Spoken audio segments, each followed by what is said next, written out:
Hey everybody, it's me, Chadini. I get all this talk, that there's a revolution going on. I'm looking around trying to figure out where this revolution is occurring. They're saying, hey man, it's Ron Paul. Haven't you heard of him? Alex Jones. I'm like, I heard of these guys before. I heard of them. A lot of close friends of mine, really believe that change can occur. And that change will occur in a way where we are playing on their arena, on their field, basically, which is political. Yes, we need political power, but I don't think voting for a certain candidate will bring any type of power to us. The most oppressed people of this nation, the working class, proletarians of this country. It's not going to bring anything to you guys.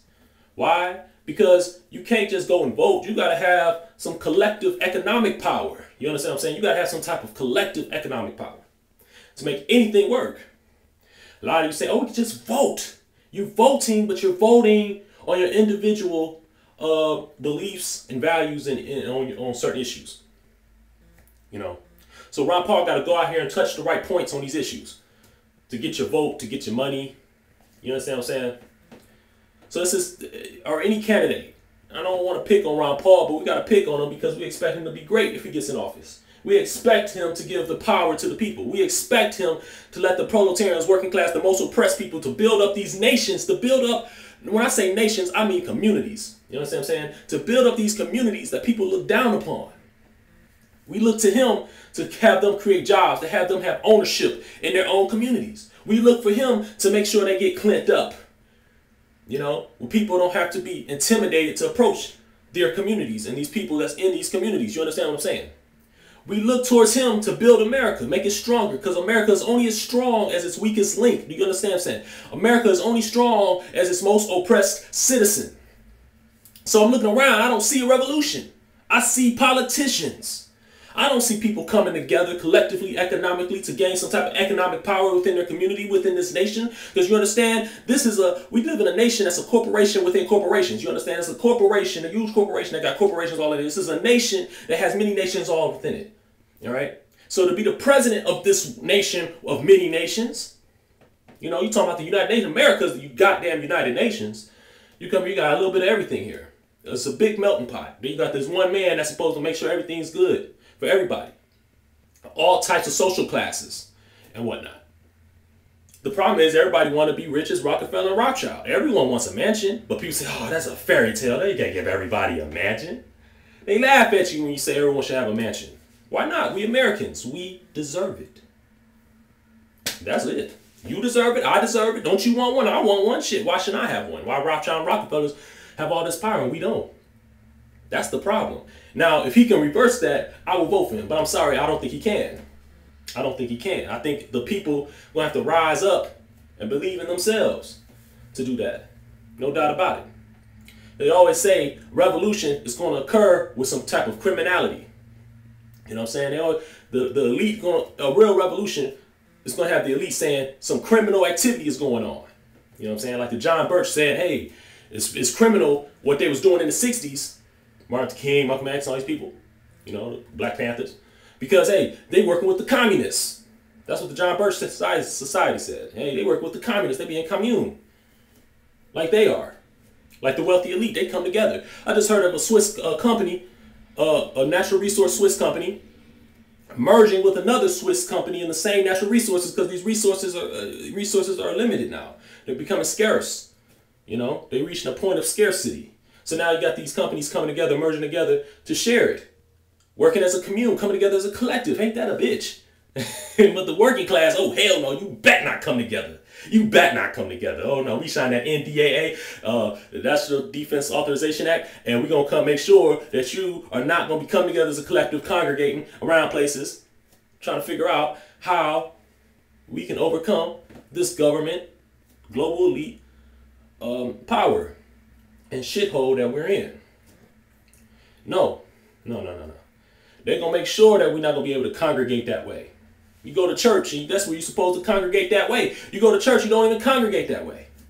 You go to church, and they tell you to believe in this person And eventually, everything will come to pass. Well, eventually, they will own your ass. Like, they gonna own your ass already. You already are right off of somebody if you're making a living for yourself. And you don't have your own business, your own way of making money. You know what I'm saying? They already controlling you. And if you're making money with the weed and drug industry, you know what I'm saying, what they call street pharmacists is what they try to say. You know what I'm saying? If you're doing it that way illegally, they own your ass too, because they the ones that come and bring it up into the community. You know, people don't realize that. People don't realize that. They talk about revolution. I'm like, where's the revolution? Where's the revolution? Where's the ownership for the people of society? Where's this revolution? I'm asking. Where's this revolution? I don't hear people say Ron Paul's a criminal. They just try to keep him off the media. They put him in another media that got more power than the damn media that's on TV and the radio. The internet has way more power. You know, for these certain media outlets, for them to reach an audience of 50 million, it took TV 13 years to reach an audience of 50 million. It took radio about 20 something years to reach an audience of 50 million. It took the internet only 4 years. So if he's not getting exposure on those other medias, he's getting exposures in the new power shift. The internet, motherfuckers. Yes. Yes. Yes. And that's why they're trying to make it seem like, oh no, it's not, you know, they're trying to make it seem so much confusion going on right now. You got the same people that helped build the internet talking about trying to stop the internet, trying to put some type of end to it for the people and the freedoms of the people. But you know what I understand what I'm saying? They still manipulation and deception in every goddamn thing we look at. Because if they really want to put an end to it, you know, just like Kennedy could go out there and put out something and put an end to it. You know what I'm saying? Like Kennedy, you know, presidential thing he put out there, you know. I forgot the name of it right now. But, you know, presidents could sign something and boom, they could go over everybody's head, sign something and boom, it's law. You know what I'm saying? Because law in America always change. You know, it always changes. There's nothing set in stone in America. Nothing. The Constitution is not even set in stone. We gotta understand that. Obviously, it's not, because we don't even go by it. We haven't been going by it for years. So, you know, I don't believe someone's gonna say, "Oh, we're gonna come and restore the Constitution," just so that they can unrestore it later on. You know what I'm saying? That right there is manipulation. That's not no revolution. A revolution, they're gonna be like the elite, gonna be like they're criminal, and we're gonna put them in jail. And there's gonna be people, all riots and revolutions in the streets. Riots, revolution. This is revolution. It's criminal activity.